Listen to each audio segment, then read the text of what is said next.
आज के पाठ का विषय है अंधेरे में कविता का पाठ विश्लेषण। इस पाठ के अध्ययन के उपरांत आप कविता के पाठ विश्लेषण की प्रक्रिया को जान सकेंगे। अंधेरे में कविता के पाठ विश्लेषण के आधार को जान सकेंगे। अंधेरे में कविता का पाठ विश्लेषण कर सकेंगे और अंधेरे में कविता का सार तत्व समझ सकेंगे तथा अंधेरे में कविता के महाकाव्यात्मक बोध को समझ सकेंगे। आधुनिक हिंदी काव्य परंपरा में अंधेरे में कविता की अपनी एक विशिष्ट पहचान है। लंबी कविता की परंपरा में वह प्रलय की छाया जयशंकर प्रसाद, परिवर्तन सुमित्रानंद पंत, राम की शक्ति पूजा सूर्यकांत त्रिपाठी निराला, असाध्य वीणा सच्चिदानंद हीरानंद वात्स्यायन अज्ञेय, संशय की एक रात नरेश मेहता आदि की परंपरा में देखी समझी जाती है। लेकिन इस परंपरा का वारिस होते हुए भी वह अपने विन्यास और व्यापक बोध में इन सब से अलग है। इनमें से कोई भी लंबी कविता प्रत्यक्ष रूप से अपने युग की पृष्ठभूमि पर खड़े होकर उसकी विडंबना को उद्घाटित नहीं करती। अंधेरे में कविता का अंधेरा अपने समय की राजनीतिक, सामाजिक, आर्थिक एवं सांस्कृतिक शक्ति केंद्रों की दुरभिसंधि से उपजा है। इसलिए उसमें व्याप्त अंधेरे और उनसे संघर्ष को किसी मध्ययुगीन अवधारणा या फिर अस्तित्ववादी मनोविश्लेषणवादी प्रभामंडल में रखकर नहीं देखना चाहिए, बल्कि उसकी सारी व्याख्या मानवकृत अंधेरे के रूप में की जानी चाहिए।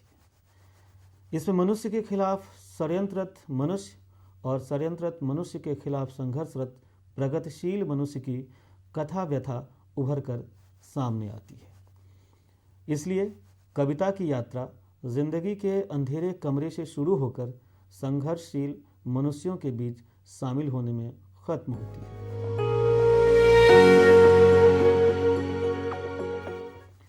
आगे इसी संदर्भ में अंधेरे में कविता का हम पाठ विश्लेषण करेंगे।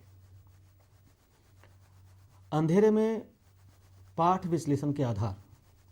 मुक्तिबोध की कविता का पाठ विश्लेषण करते हुए इस बात का ध्यान रखना चाहिए कि उनकी पूरी कविता एक प्रक्रिया में चलती है। इस प्रक्रिया के मुख्य बिंदु इस प्रकार हैं: मैं और वह की उपस्थिति, मैं व्यक्ति के आंतरिक व्यक्तित्व, उसके अंतः संघर्ष तथा मनुष्य की सुविधाजीवी मनोवृत्ति का प्रतिनिधित्व करता है। वह अपने को और समय की सच्चाई को जानता है, लेकिन उसमें समय की सच्चाई के प्रति प्रतिक्रिया करने की क्षमता और साहस का अभाव है। वह मनुष्य की संघर्षशील व्यापक मानवीय सरोकारों से युक्त गतिशील मनोवृत्ति का प्रतीक है। इस मैं के बाह्यीकरण तथा वह के अभ्यंतरीकरण के द्वारा मुक्तिबोध मनुष्य के व्यक्तित्व का व्यक्तित्वांतरण करना चाहते हैं। यह पूरी प्रक्रिया राजनैतिक, सामाजिक, आर्थिक, सांस्कृतिक शक्तियों के संधि स्थल समाज में घटित होती है। वह मैं के आत्मविश्लेषण और आत्मालोचन का संप्रेरक बनता है। इस तरह मुक्तिबोध की कविता में आत्मसंघर्ष और समाज संघर्ष की एक समानांतर धारा चलती रहती है। अंततः मैं अपने सीमित दायरे से बाहर निकलकर व्यापक जन समाज के संघर्ष का हिस्सा बन जाता है। मुक्तिबोध अपनी कविता में मनोविश्लेषण के मनः संघर्ष का प्रयोग एक टेक्निक के तौर पर करते हैं तथा विकासवाद के प्राकृतिक वर्ण नेचुरल सिलेक्शन के तर्ज पर सामाजिक वर्ण यानी कि सोशल सिलेक्शन की तकनीक का प्रयोग जन विरोधी मरणशील ताकतों के बरक्स संघर्षशील ताकतों को संगठित करने के लिए करते हैं। अंधेरे में कविता में इसी प्रक्रिया के तहत अर्थ का संश्लेषण हुआ है। इसीलिए उसका विश्लेषण करते समय इसके विविध पहलुओं को नज़र में रखना जरूरी है। साथ ही मुक्तिबोध एक प्रतिबद्ध कवि थे। वे विचारों से प्रभावित मात्र नहीं थे, विचारधारा में उनकी आस्था थी। बुनियादी तौर पर समग्र परिवर्तन के पक्षधर थे। इसीलिए उनकी कविता का अर्थ उच्छृंखल तरीके से नहीं किया जा सकता, बल्कि उसे कविता में निहित अर्थ निर्माण की उस पूरी प्रक्रिया से ही हासिल किया जा सकता है जो उसके सामाजिक, राजनैतिक एवं व्यक्तित्वगत संदर्भों से पूरी होती है। इसी अर्थ में अंधेरे में कविता आज़ादी पूर्व और पश्चात भारत का दहकता इस्पाती दस्तावेज है।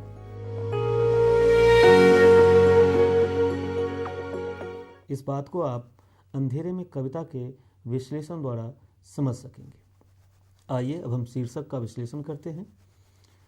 शीर्षक किसी भी रचना की कुंजी होता है। यह अलग बात है कि आज के दौर में बहुत सारी कविताएं शीर्षक विहीन होती हैं।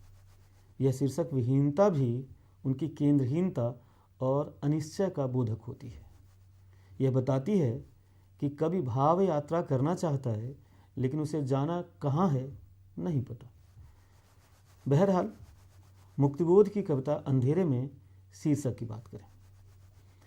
अंधेरे में इस शीर्षक शब्द पर प्रकाश डालते हुए डॉक्टर विश्वनाथ त्रिपाठी ने लिखा है, अंधेरे में का अंधेरा इसी प्रकृति संस्कृति का बहुत ज़रूरी कार्य है कि वह प्रकृति के कोप से सभ्यता की रक्षा करे। इसी प्रकृति की विवेकहीनता का प्रतीक है। यह विवेकहीनता दो स्तरों पर है, सामाजिक व्यवस्था के स्तर पर और व्यक्ति के अवचेतन में। यह त्रिपाठी जी ने स्पष्ट कर दिया है कि इस कविता में अंधेरे का संबंध मनुष्य के और मनुष्यकृत अंधेरे से है। मनुष्य का तात्पर्य व्यक्ति के भीतर चेतना के अभाव का अंधेरा है, जिसके परिणाम से वह अनिश्चय, क्या करूं, कहाँ जाऊं, दिल्ली या उज्जैन, के दो पाटों के बीच पिसता रहता है। पिस गया हूं दो पाटों के बीच, ऐसी चीज दी है नीच। ये मुक्तिबोध की पंक्तियां हैं। मनुष्यकृत से तात्पर्य मानव निर्मित समाज व्यवस्था के अंधेरे से है। वह अपने सारे फैलाव में, मुक्तिबोध के शब्दों में, सूनी है राह, अजीब है फैलाव, सर्द अंधेरा, मनुष्य निर्मित अंधेरा है। इसलिए इस अंधेरे की पहचान मनुष्य के खिलाफ सक्रिय मनुष्य की पहचान से सीधे जुड़ जाती है। कौन है वह? रक्तपाई वर्ग और उससे नाभिनालबद्ध ये सब लोग, नपुंसक भोग शिरा जालों में उलझे, मुक्तिबोध के शब्दों में, जिस अंधेरे में अपना हित, मुक्तिबोध के शब्दों में, भीतर का राक्षसी स्वार्थ साधता है। कौन है इस अंधेरे में जिसका सब कुछ दांव पर लगा है? मुक्तिबोध के शब्दों में, उसमें न शरीर में बल है, अंधेरे में गल रहा दिल यहाँ। और कौन है वे सहचर जिनको लेकर यह सामाजिक आकांक्षा की जा सकती है कि पाऊँ मैं नए नए सहचर, सकर्मक सचित वेदना भास्वर। अंधेरे में यह शीर्षक वर्ग विभाजित शोषण के जाल में उलझे समाज और क्रियाहीन मानवीय चेतना के अंधेरे का द्योतक है। यह अपना समय है, सामाजिक परिदृश्य है जिसमें फैली जीवन की व्यवस्थाएं, उससे जुड़ी सभी तरह की आशंकाएं, संपूर्ण समकालीन जीवन और परिवेश से लगी लिपटी, उससे छिदी और बंधी हुई हैं। जैसे जैसे अंधेरा बढ़ता है, आशंकाएं और घनी होती जाती है। इस कविता में आए शब्द तिलस्म, खोह, सलिल के तम श्याम, कुहरीला, काले डैश की घनी काली पट्टी, अंधियारे खड्डे, अचेतन स्थिति, निस्तब्ध नगर के मध्य रात्रि आदि शब्द इसी अंधेरे के जाले हैं। शीर्षक बताता है समकालीन मनुष्य इसी अंधेरे से घिरा है। उसकी मुक्ति इसी में है कि वह अभिव्यक्ति के खतरे उठाए और यह तय करे कि अब न समय है, जूझना ही तय है, इस विचार के साथ कि अकेले में मुक्ति कभी नहीं मिलती, यदि वह है तो सबके ही साथ।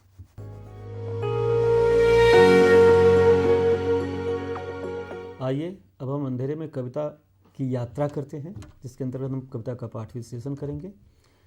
इसके अंतर्गत हम कविता के प्रथम खंड और अंतिम खंड का संक्षेप में विश्लेषण करेंगे। अंधेरे में कविता की शुरुआत होती है, जिंदगी के कमरों में अंधेरे। इस कविता को समझने के लिए ज़रूरी है कि इसके आरंभ में ही दो तीन बातें स्पष्ट हों। पहली बात, कविता की शुरुआती पंक्ति में कवि स्पष्ट करता है, जिंदगी के कमरों में अंधेरे हैं, अर्थात अंधेरे कमरों में जिंदगी नहीं है। जिंदगी में सिर्फ अंधेरा नहीं है, पूर्णतः निराशावादी स्थिति नहीं है। इन कमरों में लेखक जितना आगे बढ़ता है, अंधेरे के साथ द्युतिमान मणियों के रूप में प्रकाश भी दिखाई देता है, जो कहीं कहीं बहुत तेज है। दूसरी बात कि यह जिंदगी किसी एक व्यक्ति की नहीं है, इसलिए इसे सिर्फ लेखक से जोड़कर नहीं देखना चाहिए। यदि एक व्यक्ति की जिंदगी होती तो उसके कुछ निश्चित कमरे होते, चेतन, अचेतन, अहम, क्रोध, ईर्ष्या आदि। यह एक साथ अनेक लोगों की जिंदगी है। कविता में ये अनेक लोग अनेक तरह से उपस्थित होते हैं, इसलिए कविता को वाचक या सिर्फ मुक्तिबोध में आरोपित करके देखना कविता की वास्तविक अर्थ संरचना का खंडन होगा। कविता आगे बढ़ती है। कोई एक लगातार लगाता है चक्कर, आवाज़ पैरों की देती है सुनाई, बार बार बार बार नहीं दिखता, नहीं ही दिखता, किंतु वह रहा घूम, तिलस्मी खोह में गिरफ्तार कोई एक, मेरे हृदय की धक धक पूछती है वह कौन, सुनाई जो देता पर नहीं देता दिखाई। ध्यान देने की बात है कि मुक्तिबोध यहाँ कविता के केंद्र की तरफ संकेत करते हैं। इस पूरी कविता के केंद्र में है कोई एक जो हर जगह घूम रहा है लेकिन दिखाई नहीं देता। अब यहाँ स्पष्ट होता है कि वह क्यों नहीं दिखाई देता। वह इसलिए नहीं दिखाई देता कि कमरों में अंधेरा है। यह अंधेरा क्यों है, यह किसी से कहने की जरूरत नहीं, क्योंकि आगे कविता में यह बात स्वयं स्पष्ट हो जाती है कि यह अंधेरा आतताई सत्ता वर्ग की वजह से है। यह टिका हुआ है क्योंकि चेतनशील वर्ग के दोहरे चरित्र हैं। पहला चरित्र वह जो अपनी व्यक्तिवादी चेतना के ऊपर प्रगति का लवादा ओढ़े हुए है। दूसरा चरित्र वह जो वास्तविक प्रगति चेतना से युक्त होने के बावजूद सकर्मक नहीं है। इसलिए वाचक कहता है कि वह उसका अस्तित्व जानता है, वह सुनाई भी देता है लेकिन दिखाई नहीं देता। इसीलिए उसे तिलस्मी खोह में गिरफ्तार कहा गया है। जब वाचक के दिल की धड़कन उससे पूछती है कि वह कौन है, तो उसका अक्स दीवार पर उभर आता है। दीवार पर इसलिए उभरता है क्योंकि उसका अक्स वाचक की चेतना में मौजूद है। वही रिफ्लेक्ट होकर दीवार पर उभर आता है। वह भव्य ललाट तथा दृढ़ होने वाला है। वाचक के सामने प्रश्न है, कौन मनु? रामविलास शर्मा मानते हैं कि इस मनु की छवि में एक तरफ मुक्तिबोध के पिता का अक्स है तो दूसरी तरफ उनके प्रिय कवि जयशंकर प्रसाद का। वहीं डॉक्टर विश्वनाथ त्रिपाठी लिखते हैं, रक्तालोक स्नात पुरुष मनु मानवीय संस्कृति के विकास के लिए निरंतर संघर्ष करते रहने वाले संस्कृति पुरुष का प्रतीक है। वह हम सब के अंतर्मन में विद्यमान है। डॉक्टर रामविलास शर्मा मुक्तिबोध से मुक्त होकर अंधेरे में कविता को नहीं देख पाते, इसलिए कविता में उन्हें मुक्तिबोध के पिता और प्रसाद दिखाई पड़ते हैं। लेकिन मनु के जिस छवि चित्र को उन्होंने उद्घाटित किया है उसे समझने में पिता और प्रसाद की कोई भूमिका नहीं बनती। त्रिपाठी जी ने जरूर उसे व्यापक रूप में देखा, उसे आम आदमी से जोड़ते हुए उसकी खासियत की तरफ भी इशारा किया कि वह हमारे बीच का संघर्षशील मनुष्य है। दूसरे बंद में मनु की जगह बताई गई है। वह कहाँ है? वह बाहर शहर के पहाड़ी के उस पार तालाब के पास। शहर से बाहर क्यों? क्योंकि शहर की जो स्वीकृत सभ्यता है उसमें उसकी जगह नहीं है। वह शहर की प्रचलित स्वीकृत सभ्यता के खिलाफ ही संघर्षशील है। अगर ऐसा है तो फिर यह अस्मिता के अर्थ में आत्मनिर्वासन नहीं है। शहर के बाहर पहाड़ी के उस पार तालाब के आसपास अंधेरे में तिलस्म खोह का शिलाद्वार खुलता है और उसमें रक्तालोक स्नात एक रहस्य साक्षात रूप में प्रकट होता है।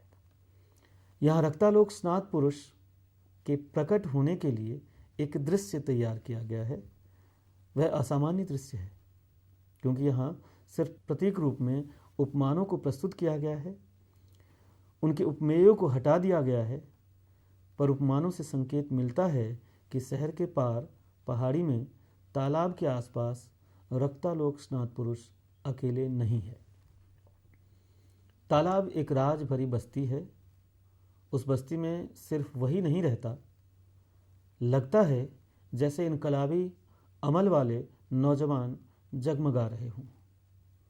सिर्फ वाचक और नायक नहीं, ये हरे भरे पेड़ों की डालियाँ, वेजलियाँ, लाल लाल मशाल, ये सभी एक सर्वहारा वर्गीय व्यक्तित्व के हिस्से लग रहे हैं। यहाँ अयथार्थवादी शिल्प द्वारा यथार्थ को व्यक्त किया गया है। अगले बंद में उस रहस्यमय व्यक्ति की भावपूर्ण विशेषता बताई गई है। उसे साक्षात देखने के बावजूद मन में एक गहन संदेह है। इस संदेह के दो रूप हैं। पहला, वाचक को लगता है वह कोई अन्य न होकर अब तक न पाई गई मेरी अभिव्यक्ति है।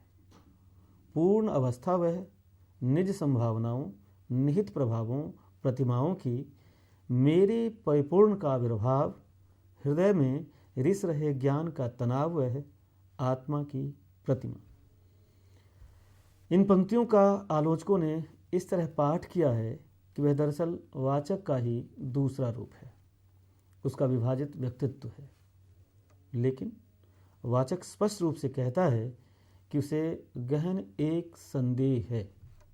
यह निश्चय नहीं है, ठीक वैसा ही नहीं है जैसा आलोचकों ने मान लिया है। क्योंकि वाचक उसकी तरह होना चाहता है, इसीलिए वह उसे अपनी आत्मा की प्रतिमा जैसा लगता है। दूसरा, संदेह प्रश्न के रूप में है। प्रश्न एक नहीं, कई हैं। मुक्तिबोध के शब्दों में, किंतु वह फटे वस्त्र क्यों पहने है? उसका स्वर्ण वर्ण मुख मैला क्यों? वक्ष पर इतना बड़ा घाव कैसे हो गया?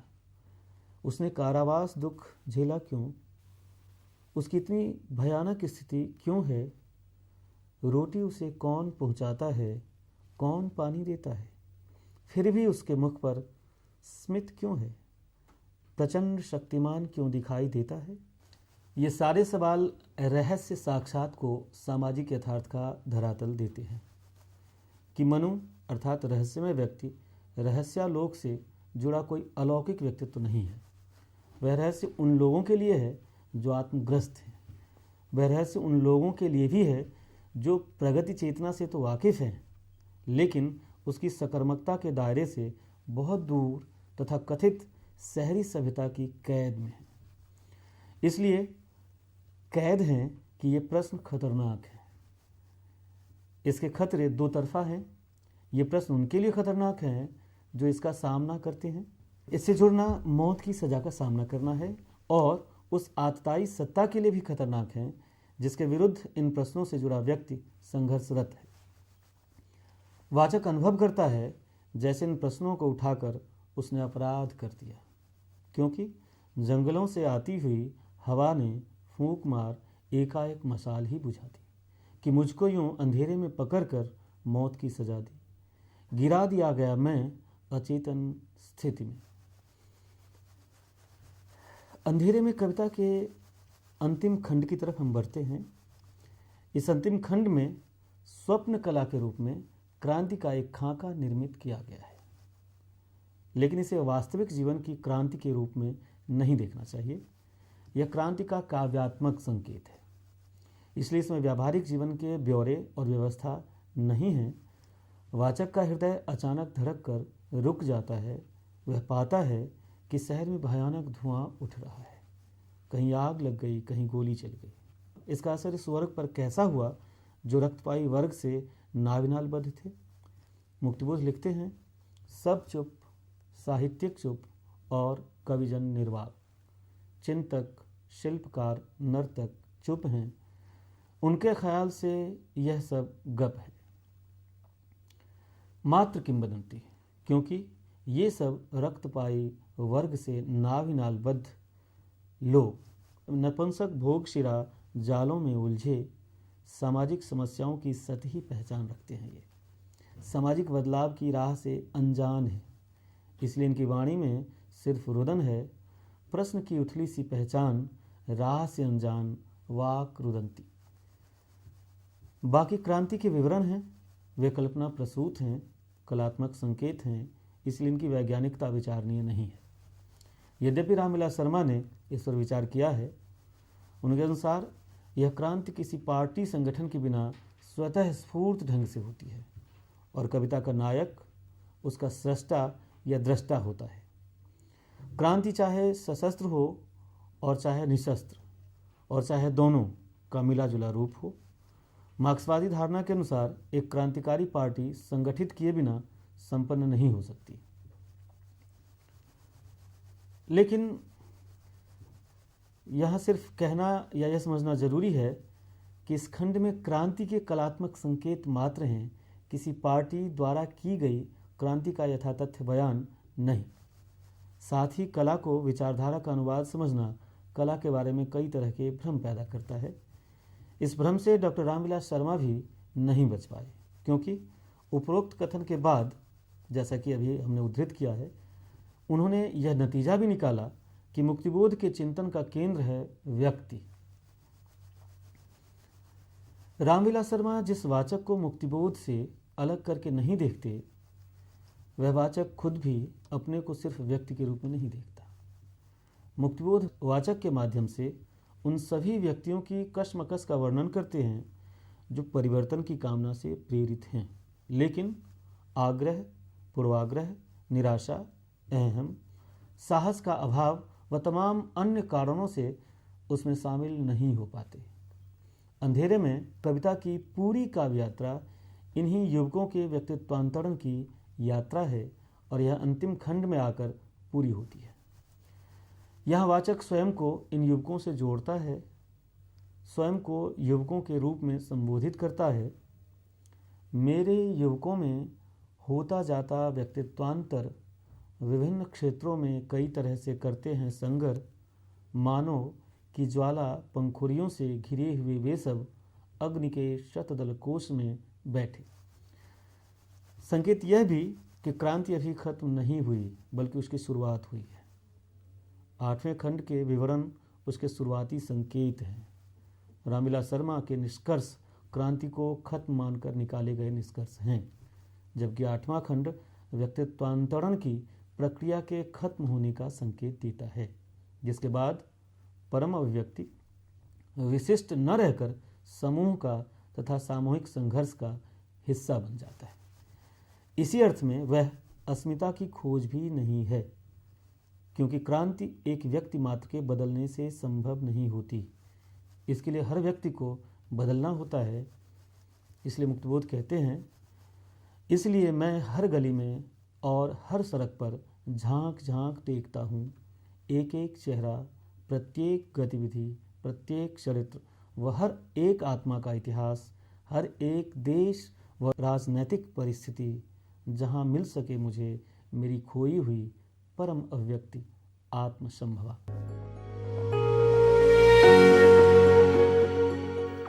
मुक्तिबोध जानते हैं कि सीधे सीधे नारा लगा देना, भीड़ खड़ी करके भीड़ के आतंक से नेतृत्व बदल देना या फिर संगठित हिंसा के बल पर बलात् परिवर्तन कर देना समाज व्यवस्था में कोई वास्तविक बदलाव नहीं लाता।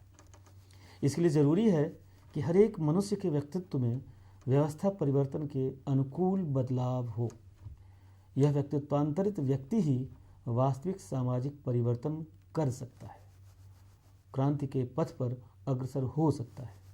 यही कारण है कि इस कविता में वे व्यक्तित्व के भीतर के सभी तरह के कशमकश एक एक कर उभारते हैं। रक्तपाई वर्ग द्वारा निर्मित अंधेरे को मूर्त रूप देते हैं। अंधेरे के भय, आतंक, खौफ को और गहरा करते हैं।